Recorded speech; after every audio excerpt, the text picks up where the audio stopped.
afternoon. I'm Al McFarlane. Welcome to the Conversation with Al McFarlane. I'm glad to be here and glad to have you along as well. Kudos to our fabulous audience here at KFAI. We are happy to be associated and part of this family. It's a great family. We are a great community, and we do excellent work keeping us connected to each other. We appreciate your connection, your presence. We invite you to participate, to show up, and to show off.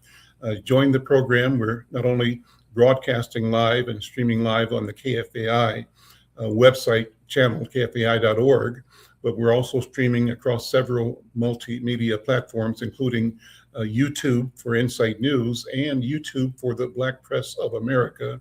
We're streaming on LinkedIn and Facebook as well. No matter how you're connecting, we value the connection, and we invite you to show up and show out, as we say.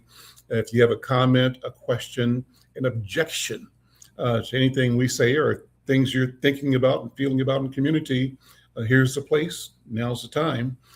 Drop a note on the chat or in the comment section on any of the platforms. We're monitoring them, and we'll try to make sure that we bring your concerns front and center.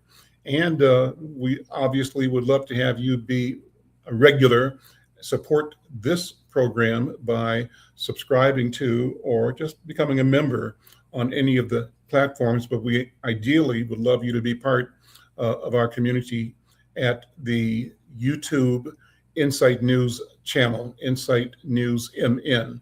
So any way you connect, again, we appreciate it. We want you to be involved. And again, if you want to participate, actually, if you want to be on this show, we're going to put a link in the chat if you're online, and you can click on, and you might get a chance to actually come on camera or into the broadcast. We'd like that as well. Well, today we're diving deep into a matter of urgent historic preservation of cultural legacy and community survival right here in South Minneapolis. We're talking about the Hiawatha Golf Course, a landscape that is not merely a collection of fairways, but a living monument to civil rights victories, to Black social history, and to regional athletic excellence. Recently, the Hiawatha Golf Course was officially placed on the National Register of Historic Places, acknowledging its profound role as a sanctuary for the Black community from 1952 through 1972, especially during the painful eras of redlining and displacement caused by the construction of Interstate 35W. Yet, despite this federal recognition, the Minneapolis Park and Recreation Board continues to move forward with plans that would fundamentally alter and destroy this historic 18-hole course. Joining us today to elevate this crucial community discussion are two individuals on the front line of this preservation battle. First, we have Jonathan Carlson. John is a dedicated community advocate and researcher who has done exhaustive work tracking the 19 historic reasons why we must not only save the course, but invest in improving it. And I'll tell you more about his personal background momentarily. And we should be being joined momentarily by his colleague and friend, Darwin Dean from the Browns Foundation. That's a leader in community who's carrying forward the spirit of the historic Upper Midwest Bronze Golf Tournament and ensuring that our community's home turf remains intact. Well, first of all, Jonathan, let me say hello to you and welcome to the Conversation with Al McFarlane. It's so good to see you, and thank you for being here. And thank you for your work. Thank you very much, Al. It's great to be here. I'm, as I told you earlier and on other occasions, I've been listening to your show for many, many years. I'm a proud North Sider, graduated from North High School in 1968, and I think the basis of my advocacy, especially around this subject, goes all the way back to being a student with Mahmoud El-Kati at the Way in 1967. Mm-hmm. When before he changed his name, he taught a course on African history that I took on Saturday mornings for an hour or two for the course of the summer. While you'll appreciate this as a Northsider, while I was working at Desnick Drug. Uh-huh.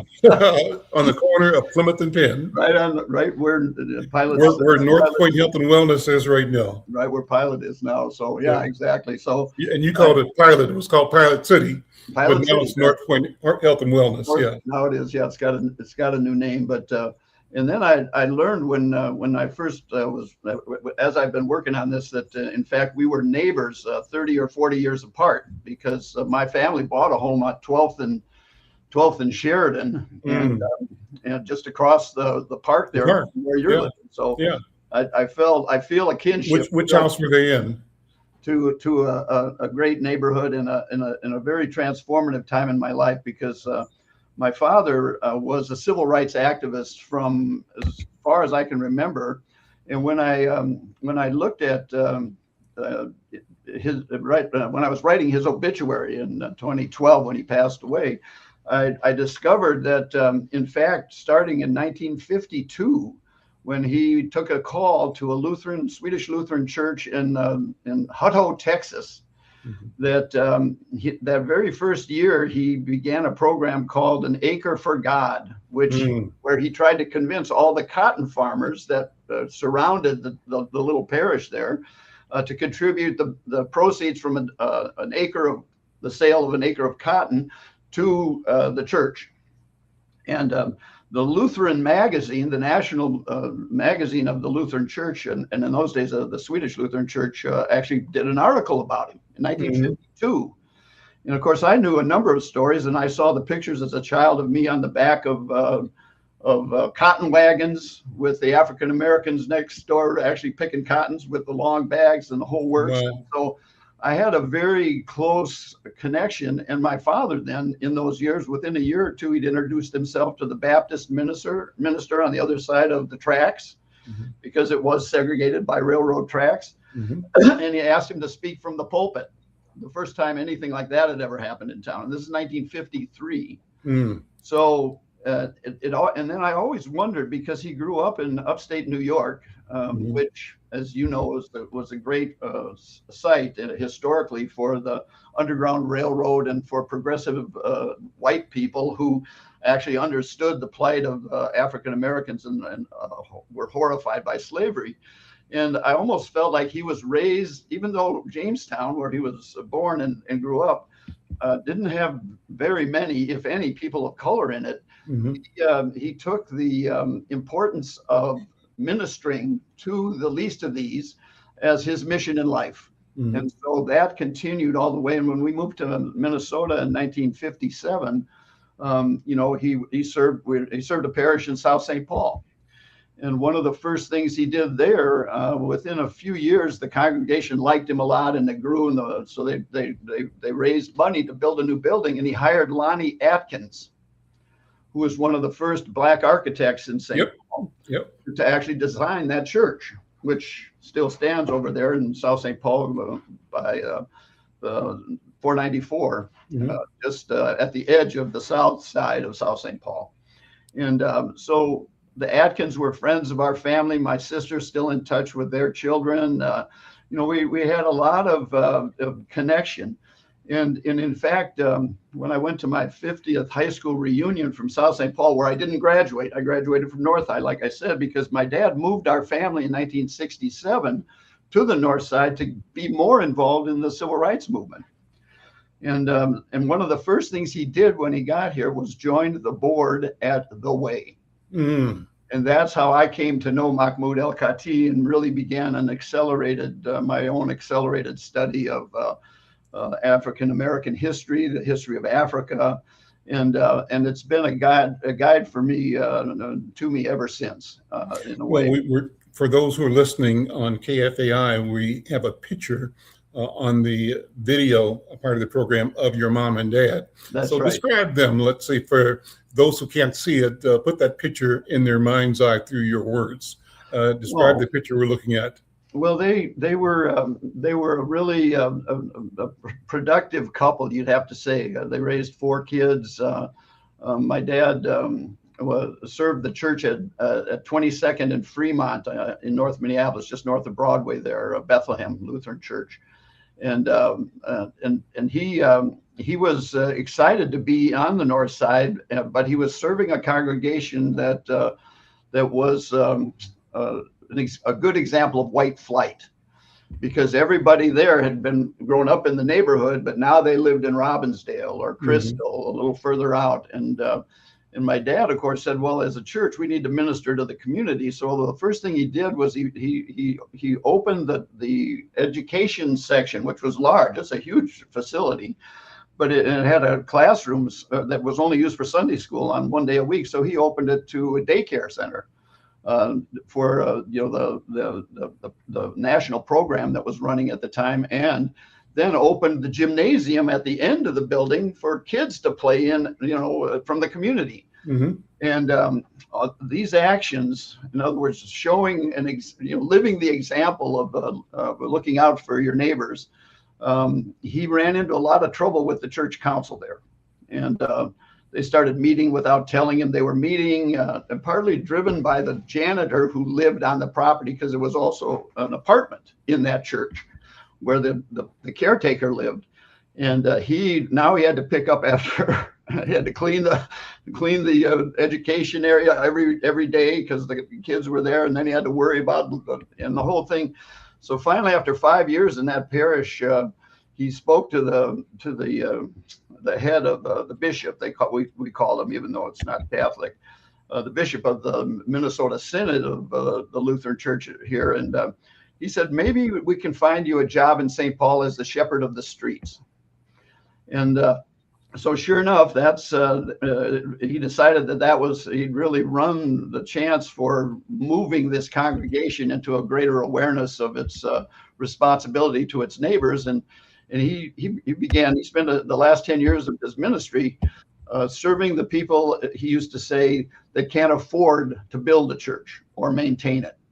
And so he spent his time in and out of the criminal justice system, was one of the people who knew about the Civil Rights Center here in Minneapolis. And he started the Neighborhood Justice Center, helped start the Neighborhood Justice Center in St. Paul at that time, because he realized that the same kind of opportunity to, convince the lawyers in town who are making money from commercial clients or people who had money, that they should contribute a percentage of their income to doing pro bono work, so that since the public defenders are always overwhelmed and swamped, it gave poor folks who we used to call the fodder for the revolving door of the criminal justice system.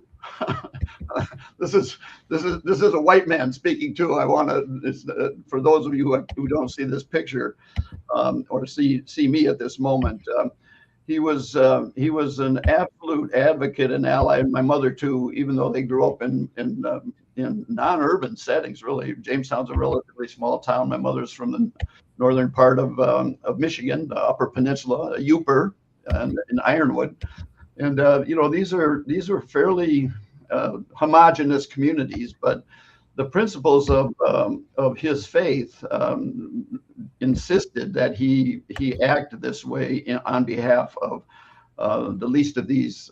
You've done it to me, and that was the governing motto of his life. And of course, in our country, that takes you by numbers to the African American community, because of the impact that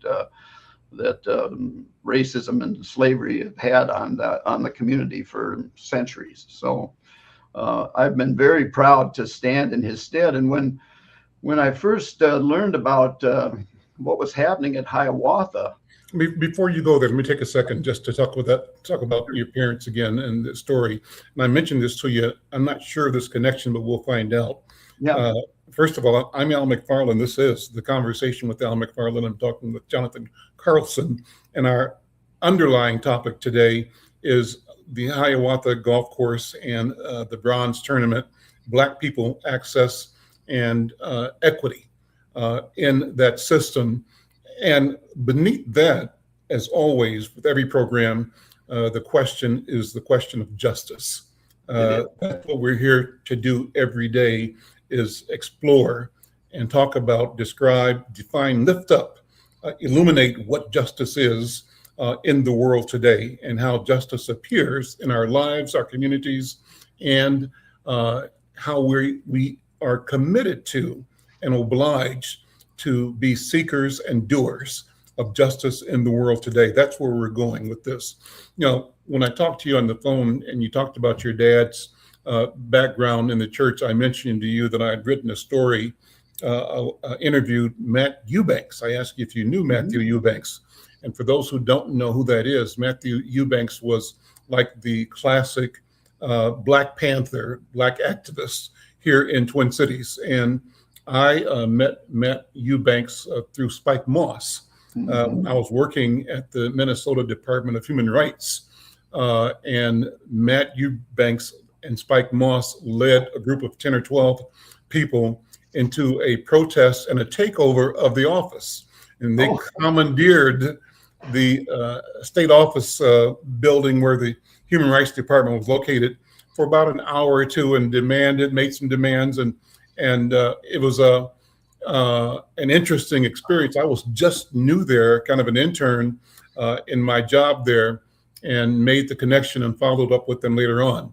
And as a consequence, at some point in time, I had a chance to sit down with Matt Eubanks and do an extensive interview. And part of the interview talked about his relationship with a Lutheran pastor. Now, I don't know if that's your dad or not, but it sounds like it could very well have been. And he was not very kind. Oh. He was not very kind. So I promised you that I would send you the article. Good. I'd like to see it. And it wasn't that he was being kind, not being kind.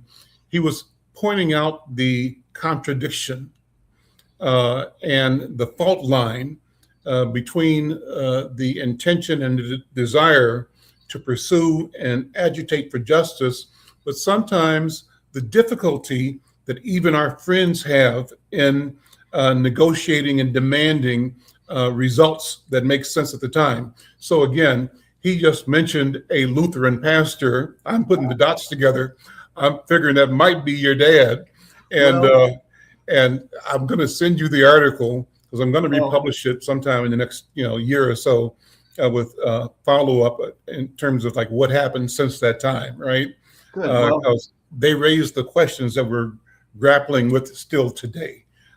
Question of justice and equity and self-determination for Black people in a multi-polar community or society or world.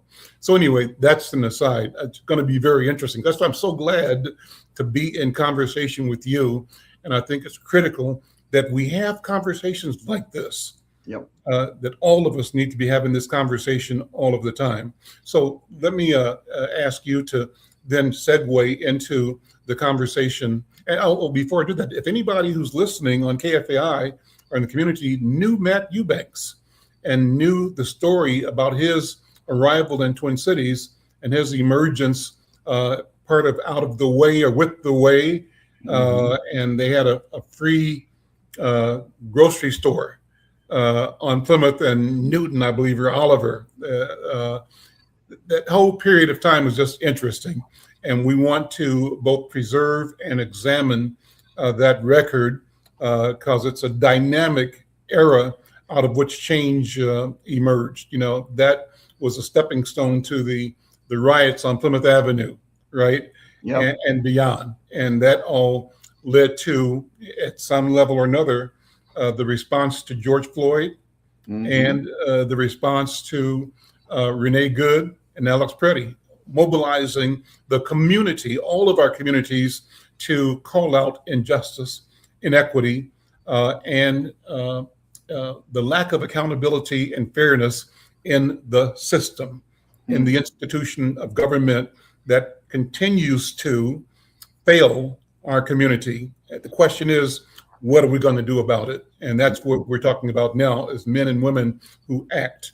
And the location of this conversation at this point with Al McFarlane and John Carlson is Hiawatha Golf Tournament. So go ahead and talk about Hiawatha. Well, in the process of learning about what the course itself, I had personal experience. When I moved to the north side of Minneapolis, I played golf. I played at Theodore Wirth with my friends, one of my classmates, someone too, calls himself F. Clayton Tyler now. My neighbor. He lives on your old street. He lives on your old street. He does. Yeah. So Yeah. we were friends and actually roommates, and bought a piece of property together. So our own history goes way back in that respect. But the chance to so I played at Hiawatha with Fred, which I called him at the time. He said, why don't you meet me at Hiawatha? And so we used to play that course every so often when we were both in graduate school. And so I got to know Hiawatha much better than I'd known it when I first moved to the north side. But that meant that when I started working for I'm a documentary filmmaker, and my subject area is natural resource management, pretty much. In a sense, building on my father's principle of speaking for the least powerful, I felt that the natural world is even less powerful than the people in it, in a way, for how we treat it. So I tailored my work. And so one of my clients was the Minnehaha Creek Watershed District. And so in 2013, I started making, public information films for them about the good work they were doing changing Minnehaha Creek. And sure enough, in 2014, when the flood hit, I was paying attention because I was working for the watershed district, and I paid attention when the flood happened.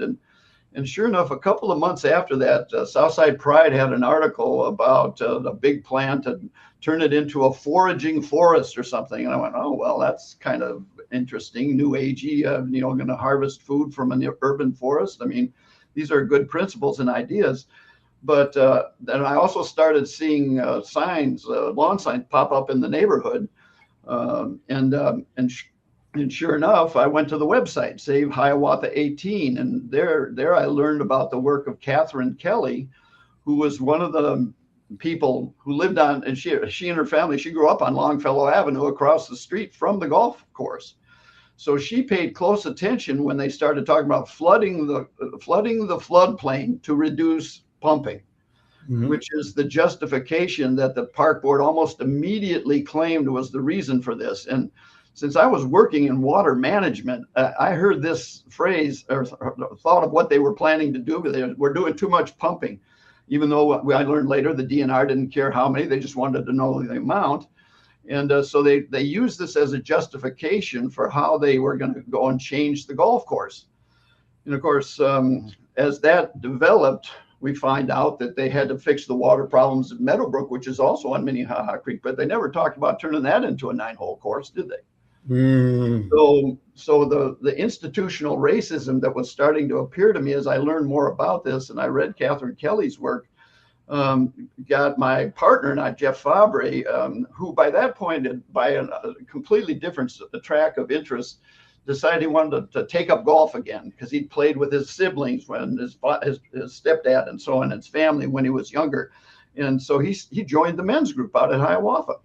And so he started giving me more information. And by 2019, the two of us decided, well, maybe we better show up with a camera at one of these dog and pony shows of the park board and find out what's going on, and start making a documentary about this, or keeping track of what's happening, because by that point, I'd read enough to know that the premises for the water management of the project were just completely dad kind of moments, where you say, when my 7-year-old said to me I told her something that was completely understandable, she gave me the dad moment, and I've tried to use that continuously, just to make sure that I'm not saying something so obviously wrong that a 7-year-old will pick it up. But here we have the park board advancing a plan for how to deal with this water problem, which is pumping, by deciding they would flood the floodplain before the flood event in order to reduce pumping. And when I heard that, when I thought that one through, I just said, we got to find a way to stop this. And we talked to Catherine, and she said, well, until the African-American community gets organized around this, it's going to be really tough. And so Jeff and I started looking for someone who could help us in this matter in the community, because we were there going to the Tuesday afternoon golf men's league and trying to introduce ourselves. And we'd always see the Amen corner in the middle of the corner, the northwest corner of the parking lot. And all of the African-American elders were there in the corner. And I just kept having this feeling, going back to roots. I said, these are the griots of our community. I want to meet them. I want to introduce myself to them and just, start talking about the things that I care about, that I know they care about too. And eventually, through that process, my partner started handing out very fashionable hats that say, Save Hiawatha Original 18. And that got some interest from a lot of people, including Darwin Dean. And so when we met Darwin and found out that he was running the bronze tournament, we kind of had a natural alliance to try and work together and have him help him get the word out. And we started writing articles and started sending them to golf magazines and everything. And in the process of this, by 2020, we'd heard back from Tom Lehman, the Minnesota golfer from the PGA, who said, I played Hiawatha when I was young. I'd love to help you. And all of a sudden, we created this very enthusiastic, task force, I called it, where a number of us sat down.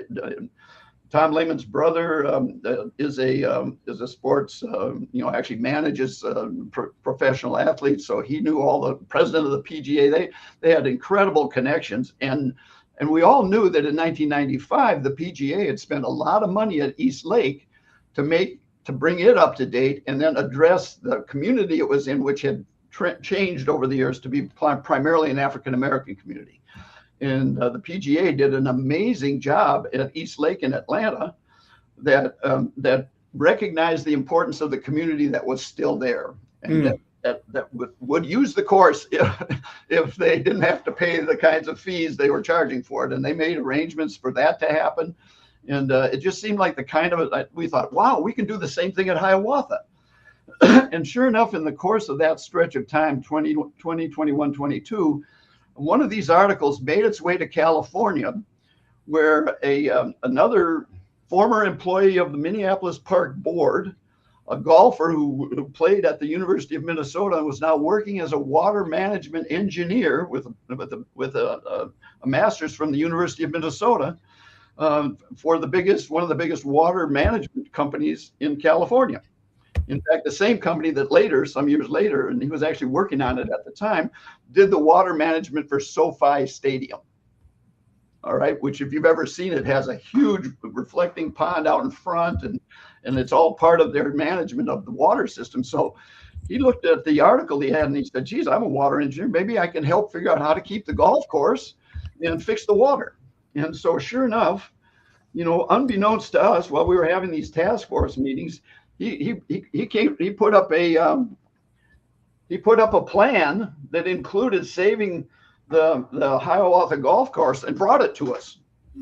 And we thought, geez, this is great. So we talked to the park board. We said, hey, we've got a water engineer in California who wants to help with this process and introduce another way to solve the water issues, because there's water issues with the flooding, except if you think about the origins of the course. When Theodore Wirth bought the land in 1922, he knew that the floodplain would flood. And he said, what better public use than to put a golf course here for recreation most of the time, could do things in the winter too. But during the flooding season, we could shut the golf course down for a week or two, let the water, use it as a catchment pond to hold the water, and then send it back on down the river. So anticipating the growth of the suburbs upstream on Minnehaha Creek, he put a golf course there with the express intent of managing floodwaters. And now the park board's got some cockamamie idea that if you increase the size of the flood ahead of time, you won't have to pump as much. But when Andy looked at the actual numbers in doing the engineering of this, he found out that if they do that, they'll raise the groundwater table 3 feet, which means there are at least 90 homes that will have to pump continuously. So much for reduced pumping, just be somebody else. And 500 homes would have to deal with possible infiltration of their basements from the rise in the water table. So on the water side of this thing, as somebody who's been making films about water, I just thought, this is even, now we've got actual statistics and data.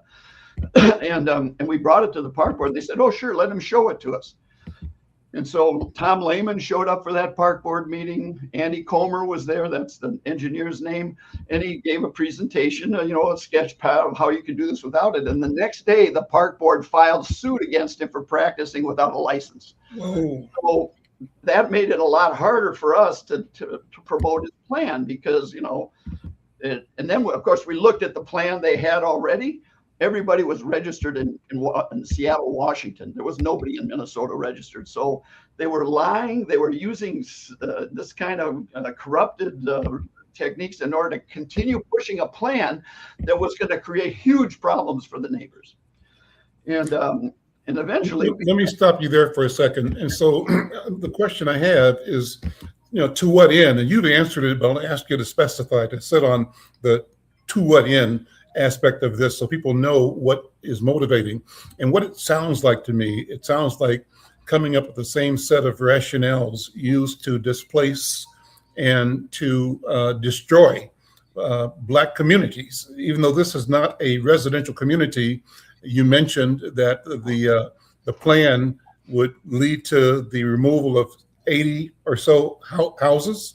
Well, not removal of the houses, but raise the water table so that the water would infiltrate their basements. Right. And they could, and there could be real problems. And in fact, in one of these flood events some years ago, this flood extended all the way through Sibley Park and into the little catchment pond north of Sibley Park there. And one of the houses on that little pond, what became a pond, the basement wall collapsed and a man was killed. So, there were just so many things about this. Well, the point I was making on the phone here, and somehow I got to get him aware that he can. He's at the golf course. Go ahead and tell him to click on the link, and we'll bring him in. I sent the link, Darwin, to your email. Can you access that on your phone? And the other thing to do is simply to put him on your speakerphone and hold his picture up to the camera. That's okay. Well, let me just see here. He also just suggested that I text it to him, and I don't think I texted it. I texted it to myself because you had sent it to me as a text. Let me do that. And I can probably text it to him too. Let's see. Well, if you can, let me get his. There's a chat. There's a chat here on the screen. Put his phone number in the chat, and Jared will send the link to him. Okay. So Jared is monitoring, and Jared, if you get this, try to get. We are. Thank you very much. Yeah. I also sent a link over to you. Bill English. I do. I told him we're having this conversation, so I sent him a link and asked him to jump on the call as well. And to our listeners and viewers, we've got actually a QR code on screen, and you can click on that.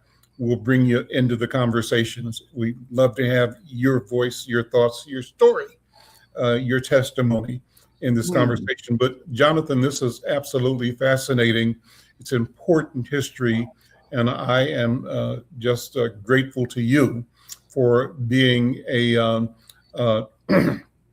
faithful steward of the interest of community and maintaining the monitoring and the education required to make sure that our interests are clear to us and to community, and that we are able to negotiate what we believe is just and fair and consistent with the legacy and opportunity for the future.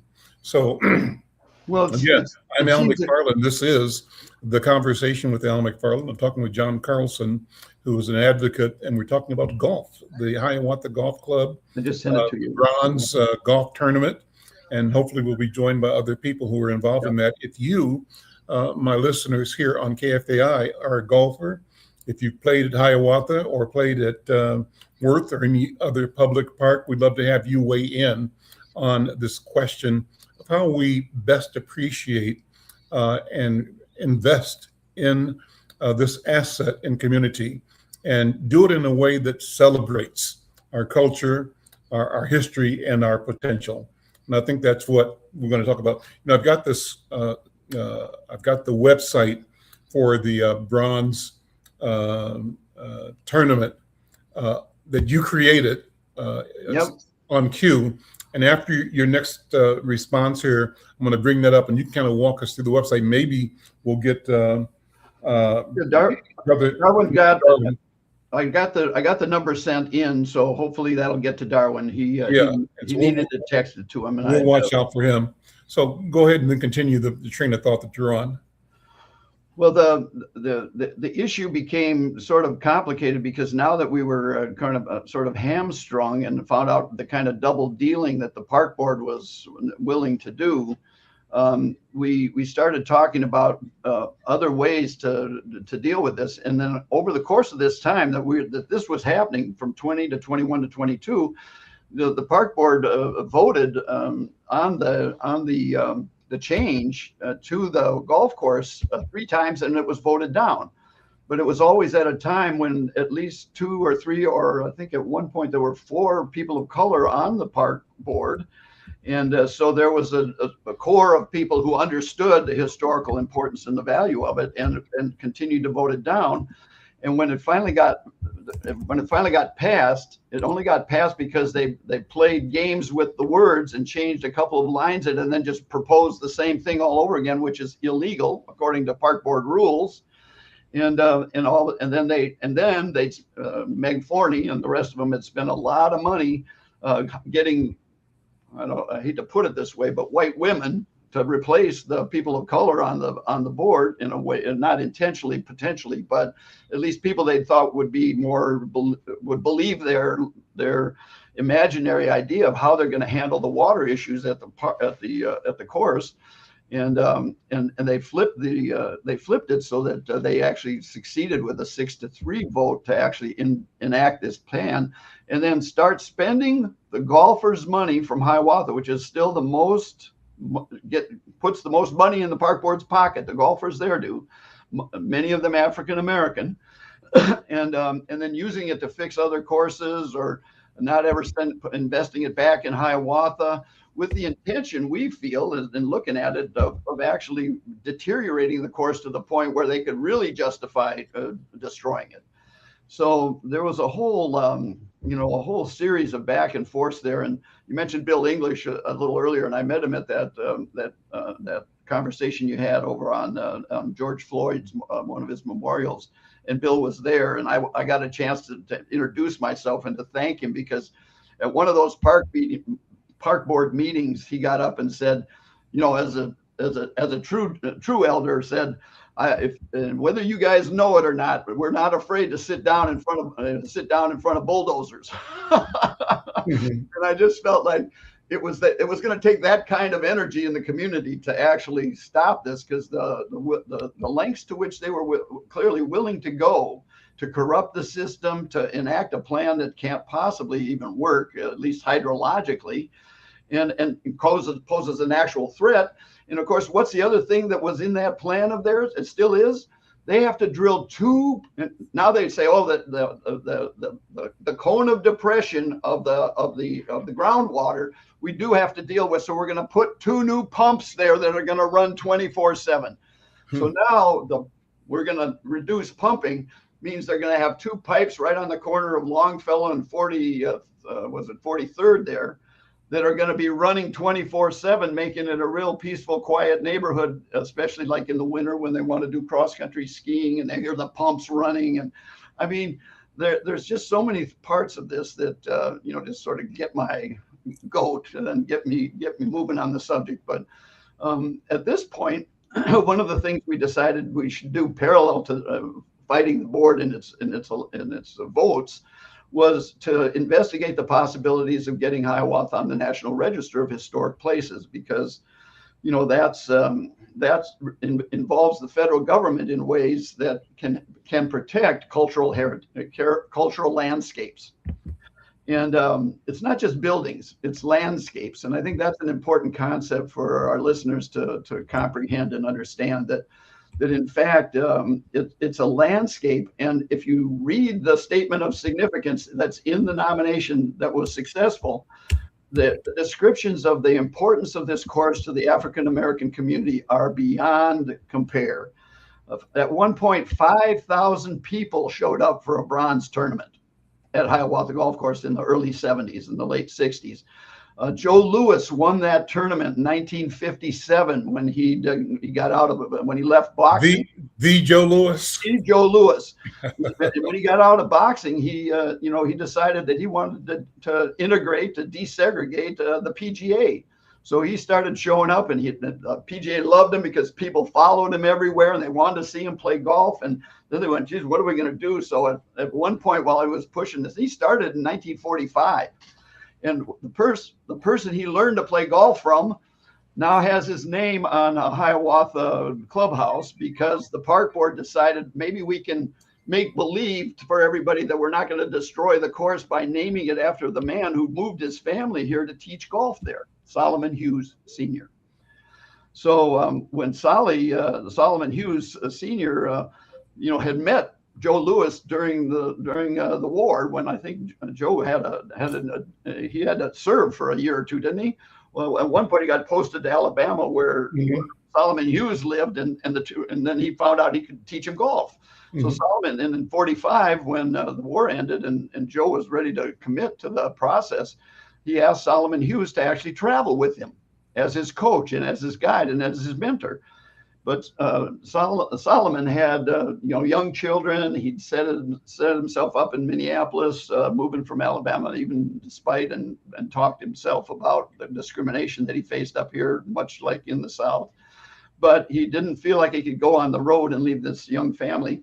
And so his one of his best partners, Teddy Rhodes from Nashville, who is also famous in the history of black golf as someone who, with Solomon Hughes, worked in this time period from 45 to 48. They both tried to apply to the St. Paul Open, and which was a JC's event. And all of a sudden that put a big twist in everybody's undies. And so he'd been pushing hard for many, many years. And eventually, and ironically, during those years that he was teaching golf and going to the course every day, he couldn't go into the clubhouse to get a drink of water, use the bathroom.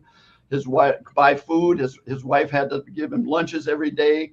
He had to figure out the rest of the day if he was going to spend time there and how to do that. So he and other members of the Twin Cities Golf Club, which by that point had been organized in 1935, 34, 35, because all of the courses allowed African Americans to play on them, but you couldn't be a member of the club. Right. Because they had whites only to it. So that became a problem for getting handicaps, for playing in public links tournaments, for all of these things. So the black folks who are now professional golfers, and Solomon Hughes and won the Negro Open, it was called at the time, and he also won the Joe Louis Open in Detroit in 40 and a little bit later in the early 50s. So he was a championship golfer and would have been on the PGA if they didn't have a whites only clause, the Caucasian rule that was central to their restrictions that Joe Louis was working to overcome. So when Solomon and his brother Ferd and the other people in the Twin Cities Golf Club got organized and started holding meetings in front of the park board, and called on an attorney, Howard Bennett, to actually represent them, and Whitney Young was the president of the St. Paul Urban Club at St. Paul Urban League. Time. Yeah. And so he was in this story at that point. But it took him until 1952 that the golf course clubhouse at Hiawatha was open for people of color. And it wasn't until 1966 that Earl Bowman, who you probably know too, yes, was admitted into the club, into the club, the Hiawatha Golf Club, as the first person of color was admitted. So that's 1966. And Solomon Hughes had moved here 20 years earlier, 1942, 3, 4, somewhere during the war. Yep. And it's just an astonishing record of. It's an amazing history. I mean, these names are just, legion air characters in the history of community leadership, social development, business development. Earl Bowman the president of Minneapolis Community College in Yep. downtown Minneapolis, the Hughes family, Solomon Hughes, Yep. and his progeny, I think is the right word, all Oh, doing phenomenal work no, in community. his I think daughter that's was, one of the connections with Bill English, I think. yeah, Uh, yeah. No, and his daughter was a judge, a Supreme Court judge, a state level Supreme Court judge. I mean, had graduated top honors at the University of Minnesota Law School, I think, and mm, just a really interesting family, totally amazing family, and a credit. And his name should be on the clubhouse. It just shouldn't be on the clubhouse of a 9-hole course, because mm, once you do study the history of black golf, 9-hole courses were for teaching, for training, for executives who didn't want to play 18 holes, but they weren't for golfers. And what happened in 4 different cities that I could find during the 1920s and earlier, when African Americans were coming back from World War I, they had decent jobs, they had leisure time, they wanted to play, they wanted to pick up this sport. They were constantly being shut out at every turn from being able to participate. And so the cities that they were successful at, for instance, Gary, Indiana, built an 18-hole course for white, but it was whites only, and they started pushing the city council. And when they finally got FDR's money during the Reconstruction in the early 30s, they made a 9-hole course for the black golfers. So I'm Al McFarlane. This is Conversations with Al McFarlane, and talking to Jonathan Carlson. We're talking about Hiawatha Golf Course and black golfing community here in Minnesota. John, we've got this a copy of the website of the Twin Cities Black. I'm going to add this to the stage, and I kind of want you to walk us through. This is the Bronze Foundation, and sort of continue the track you're on, but for a minute, maybe 2 or 3 minutes, sort of walk us through what you and I are watching on screen here on the website. And Jared, you can kind of move us through this to give us a sense of this beautiful golf course and the beauty of our people in this arena. Well, it's a beautiful display of the features of the course, and we use it to sign people up for the Bronze Tournament, which is happening a week from Saturday. So if you haven't signed up yet, I think there's still room. We're hoping to hear from Darwin Dean. We just sent him the connection here, and he's out on the golf course right now because it's a Tuesday Men's League, which is the ongoing gathering of the folks who used to have been the ones that formed the Twin Cities Golf Club, the African American golfing communities. They are still playing at Hiawatha, and the sons and the sons of the people who started that in the 30s and the grandsons are still playing at Hiawatha and celebrating its importance in the African American community. And when we were doing some of the documentary work on this, I met a friend of Darwin's, or someone he'd met, who's a historian on the South Side, who you know as well, Greg McMore. Sure. And he described Hiawatha Golf Course as being the crown jewel in the African American South Side Minneapolis's African American communities recreational opportunities. It was the place that they could go to play, to communicate, to sit on their carts in the middle of the parking lot and talk and exchange story and the rest of it. And so that tradition is still alive, and Darwin's part of it today. He's out there on the course playing with the men's group. And so we've been working really hard to try and raise public awareness of the fact that we're not interested in saving Hiawatha as a golf course. We're interested in saving it as a cultural landscape, one that African American people in Minneapolis have used for generations to recreate, to visit. In fact, the stories of the Bronze Tournament include a whole weekend trips that people would take from Des Moines or from Madison, and bring their families and set up picnic lunches. And then Jimmy Slemons, who you also referred to earlier, was the organizer of what was originally the called, I forget the first name of it, but anyway, the Upper Midwest Bronze Tournament is what it's called today, and started in 1939. So that's another sign that the course was open in 34, but in 39 there were so many people of color interested in playing golf that he organized a tournament, and in those early years they had 200 golfers that signed up to play in it, and then their families, extended friends, and so on. And it was a truly, if you've seen any of the pictures of it, and some of them are on the SaveHiawatha18.com website, where you could go and see some of these images of the huge numbers of people, and most of them people of color, gathered to enjoy the golf, to spend the afternoon out, to talk with each other. So as a meeting place for the park board to decide that they're going to just turn it into an insult to the African American community by replicating the Jim Crow period and saying, yeah, okay, we'll build you a 9-hole course. It's just a stake in the heart of a community that has had so many things taken from it.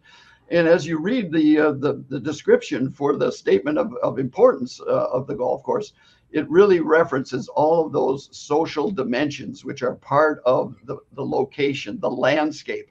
It's not the course. And there are ways to solve the water problems and reduce the impacts of flooding.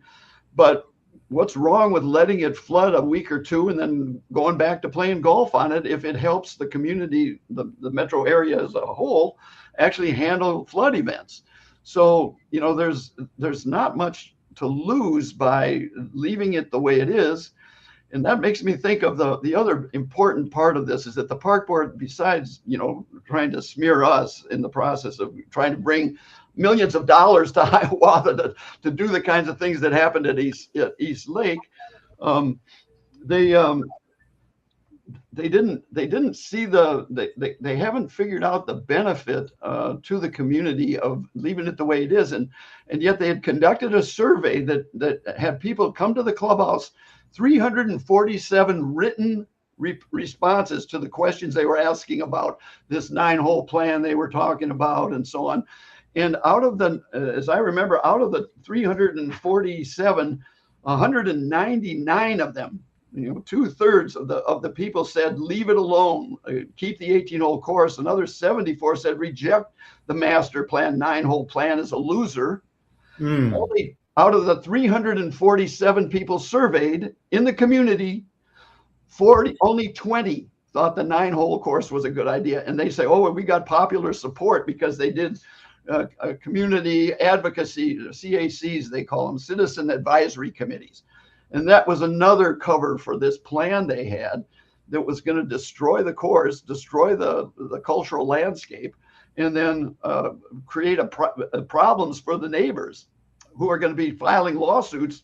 And when we met with the mayor as part of this process at the time, we told him, I said, you understand that they're not going to call the park board when their basement floods. They're going to call the mayor's office. Mm-hmm. They went, yeah, I know. Well, that's why we're giving you a hearing here to kind of figure out what you guys are doing and try to get better informed on the whole thing. So that's kind of where the situation is at. And here on Thursday, the park board's got another dog and pony show to talk about their new latest design for this destruction of a cultural landscape. So let's summarize where we are right now. Right now, the park board is still sort of hell-bent on making this a 9-hole course. Yes, they are. And right now, the community is still saying no. That's right. And so what is the chance of the community prevailing?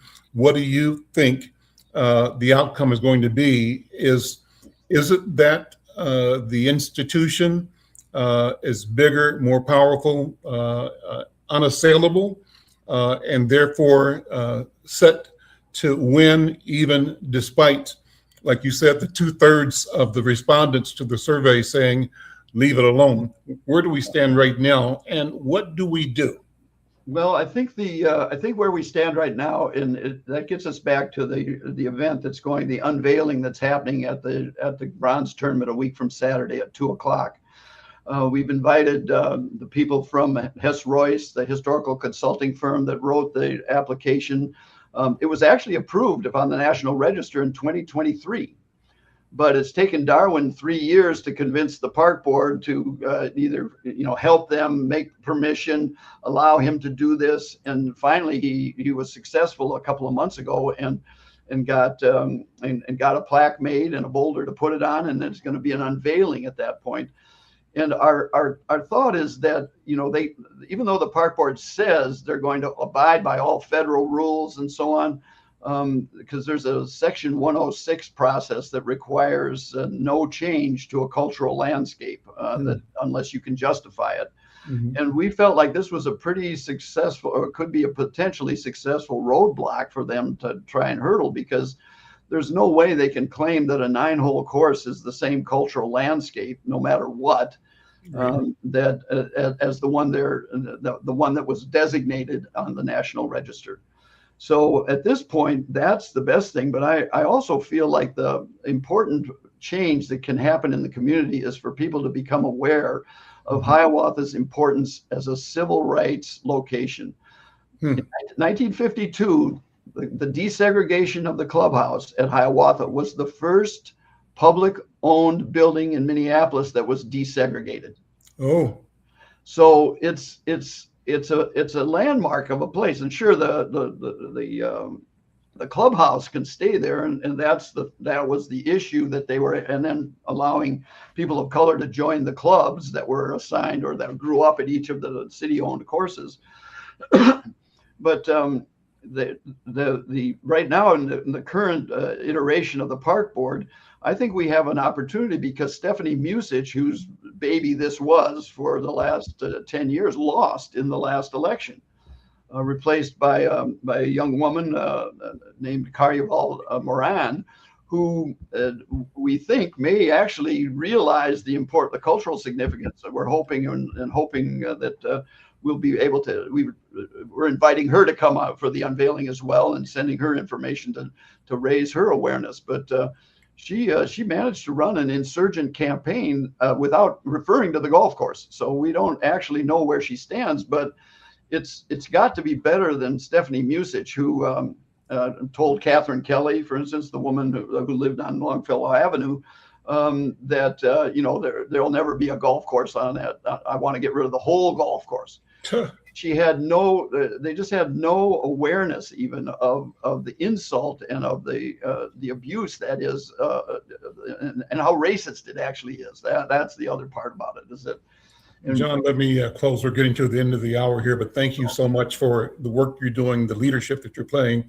And for our listeners, John Carlson is a Minneapolis-based filmmaker. He's a journalist and an activist with over 40 years of career experience. He's the founder of Epic Media. It's an independent production company focused on creating award-winning documentaries centered on the natural sciences, social justice, education, and history.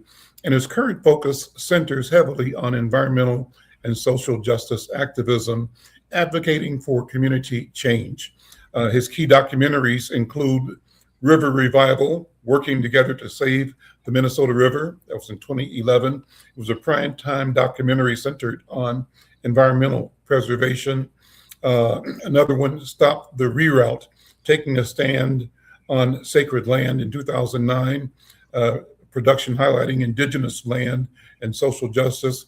He was a broadcaster at WCCO television for 2 decades. That's the CBS affiliate here in Minneapolis. And his institutional collaborations include Harvard College, the Minnesota Department of Natural Resources, and more. Well, we're out of time. John, thank you so much for being here. Thank you for your leadership. Let's make this the first, because I think this is worth following as a civil rights issue, as a recreational, as a quality of life issue, as an equity issue, and we got to stay the course. Thank you, my friend. Thank you very much. This is The Conversation with Al McFarlane. We'll see you next time.